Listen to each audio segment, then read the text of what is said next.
Hey friends, welcome back to my channel and video number 2 in my Lazy Genius series, where we are exploring the principles in Kendra Adachi's book, The Lazy Genius Way, where she teaches us how to be a genius about the things that matter and lazy about the things that don't. This next principle is one of my favorites and in my opinion can be the most life-changing when applied to so many different areas. Principle number 2, start small. The idea is you take a large task, challenge, or goal and find a way to start small. Now, I'm going to give you several examples of how I have applied this principle to my life in many different aspects, and it has been a huge game changer. The first is exercise. I used to be extremely active. I played sports. I used to run. I would go to the gym. And the more children I had and the busier life got, exercise or being active in any way just went on the back burner. Something that I did to start small was ask for a fitness watch for Christmas. I got the Garmin Vivoactive 5, and it has been a game changer for me because all I did was start with the data. Becoming aware of how inactive I was motivating to me, even just to get a minimum of maybe 3,000 steps. When I first got this watch at Christmas time, I was averaging between 2,000 and 3,000 steps a day. That is extremely inactive. But what it did was made me aware of all the little ways that I could be taking extra steps. Just park my car a little further out in the parking lot when I go to the grocery store. When I offered to go on a field trip with my youngest daughter, we took the stairs every time we went up and down the World of Coke in Atlanta instead of taking an elevator or an escalator. I also discovered that a really easy way to bump up my steps by 1,000 is to simply walk to my mailbox. We live on a long country driveway, and it's about 1,000 steps to my mailbox and back to the house. The crazy thing is, in reality, I am extremely active all day, every day, but not in a way that benefits me cardiovascularly. So just being aware of that, aware of the fact that taking the stairs helps strengthen my legs and my back, making sure that I am walking to the mailbox instead of simply waiting until I leave the house and check the mail in my car. So even though I am moving around my house and my property all day, every day, and sometimes even going to town for things, being more aware of the data that my fitness watch is collecting has been super helpful. Maybe you would really like to get into gardening or growing your own food, but you have no idea where to start. You don't have the knowledge or the resources, or maybe you're living in an apartment and you simply don't have the space. Start small by putting one plant in a pot on your patio or maybe even on your windowsill. Learn how to feed or fertilize it, how often it needs to be watered, whether or not it needs to be pruned, and go from there. Another idea is growing herbs in your windowsill in the kitchen, or wherever you have a windowsill that gets a good bit of sun. That can provide fresh herbs year-round, and again, you're taking the time to learn and grow, and if you start small, then you just might have the motivation to put in a raised bed in your backyard and expand that a little bit. Maybe you want to stop eating out so much or simply start making more of your meals at home, but you're overwhelmed with the idea of meal planning and having to come home from a long day at work and cook dinner. Maybe start small by choosing Mondays and give yourself 2 options for each Monday of the month, either spaghetti and meatballs or chicken fettuccine alfredo. Simply rotate between the two every other week. Buy your meatballs for the month from Sam's or Costco. Make sure you have your favorite sauce and pasta in your pantry, and go ahead and buy 2 rotisserie chickens, take the meat off, and freeze them. Take it a step further and set out your dry ingredients on the kitchen counter and go ahead and put your pot on the stove so when you get home from school or work or running errands for the day, dinner is that much simpler. I have really wanted to make more time for reading books. I listen to a lot of audiobooks. In fact, that's pretty much the only way I'm a part of a book club these days, but I really wanted to actually take the time to sit down and read a physical book. But the thought of adding one more thing to my schedule was quite overwhelming. What I started to do was not only keep a book with me at all times, so that meant a book that would fit in my purse or a bag that I would take with me, but also I put it on my daily schedule, usually part of my morning routine, to set a timer for 10 minutes and sit down in a comfortable place, not at my desk, and simply read my current book. What I discovered was you can read a lot in 10 minutes. It's amazing if you look around in a waiting room at the doctor's office, or maybe the post office, or the DMV. How many people just automatically sit down and pull out their phone? Very few people grab a book. And more times than not, if I'm reading at home and I'm setting my 10-minute timer, that timer goes off and I end up continuing to read for another 20 or 30 minutes. Utilizing a timer can be very helpful in implementing the start small principle. I've had some poor nighttime routines for a long time. One of them is snacking after dinner, particularly after the little kids have gone to bed. My husband and the big kids and I will get out a snack or pop some popcorn, or I'll make chocolate milk. And then, it's just not good for your body or your sleep habits or your waistline to be snacking late at night, or particularly right before bed.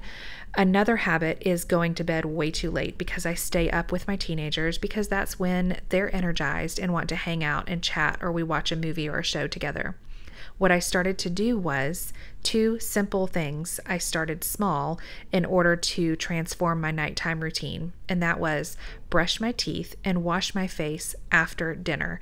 That means by like 6:30 or 7 o'clock, I've already brushed my teeth and washed my face for the night.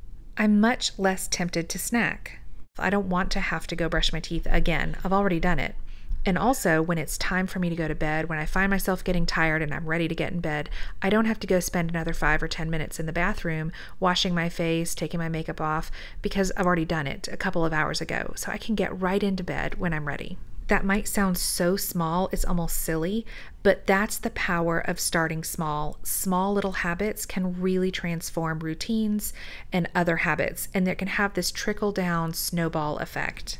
Lastly, I will tell you how I've started small in several areas of cleaning in my house. I shared with you in the first video of this series that I decided once that Force of Nature was my cleaning product of choice for like 90% of the cleaning tasks in our house. But some of the ways that we actually keep the house clean and tidy are, I mentioned earlier, putting my kitchen to bed each night. I am a very visual person, and visual spatial clutter really bothers me. It just kind of like, I feel the stress and anxiety building when my everyday surroundings are just cluttered and not tidy. So waking up in the morning, there's just such a psychological effect of walking out of my bedroom and walking into the kitchen, and it is clean and tidy. The countertops are cleared off. I just feel like I can conquer my day. It's 100% worth those 10 or 15 minutes it takes to put all the little things away off the countertops and wipe them down, so when I shut those lights off, it's nice and clean and ready for me in the morning.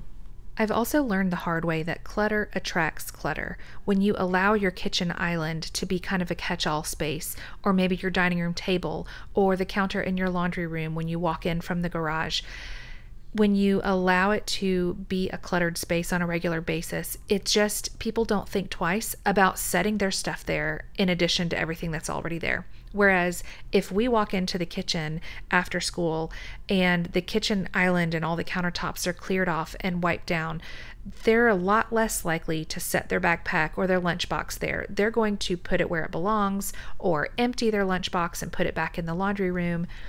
Keeping things clean and tidy sets a precedent and rubs off on the other people in your home, and it kind of raises the bar, and they understand like, I don't want to be the only one who's kicking my shoes off in the middle of the living room floor because everybody else has put them in the shoe cabinet. The principle of starting small is also very much a nod toward building little habits that make a big impact. It's amazing what you can accomplish in very intentional 1 and 2 minute segments throughout your day, at home or at the office. My living room is a perfect example of this. I can usually tidy up my living room in about 60 seconds. It usually just entails folding a couple of blankets and putting pillows back where they belong on the couches. Start small by doing it at night before you go to bed, because in the morning, especially if it's a Monday morning, and you walk into that living room and it's in total disarray, that 60-second task feels like in your Monday morning pre-coffee brain that it's going to take you like 20 minutes to get the living room back in shape. Principle number 3 is ask the magic question.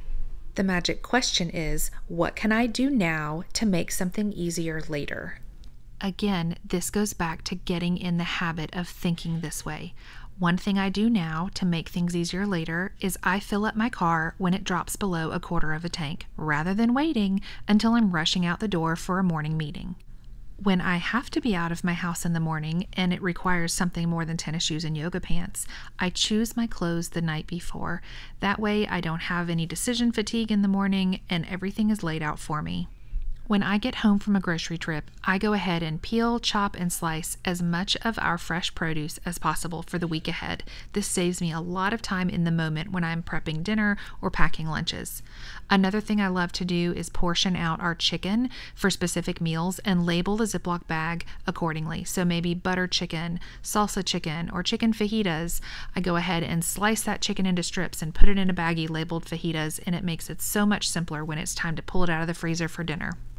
When I'm really working the magic question, I will make my kids' lunches the night before and put them in their packaging in the fridge, ready to be placed in their lunch boxes the next morning.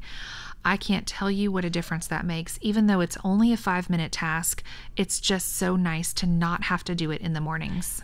Knowing I have a son that is about to have knee surgery and it is also tax season, I created and labeled 2 folders to keep in my desk for medical bills and tax documents. Now, when something comes in, I know exactly where to put it, and when I have to reference a medical bill, I know exactly where to find it. For smaller loads of laundry or simple things like towels and rags, I fold it as soon as it's dry and I put it away straight from the dryer rather than transferring it to a hamper and making piles. If you have trouble staying on top of paper clutter or all the mail that comes into your home, I throw our junk mail away as soon as I walk in the back door. I also have a place to keep urgent or important mail, things that like bills that need to be paid or things that need my attention right away. And I keep that in a separate place from mail that I may want to reference later, but it's not important or urgent. You can also use the magic question on things that you tend to procrastinate on. Perfect example for me is my youngest son is in 3rd grade and he has to read 2 books and take 2 quizzes online per week. This is just part of his regular weekly homework.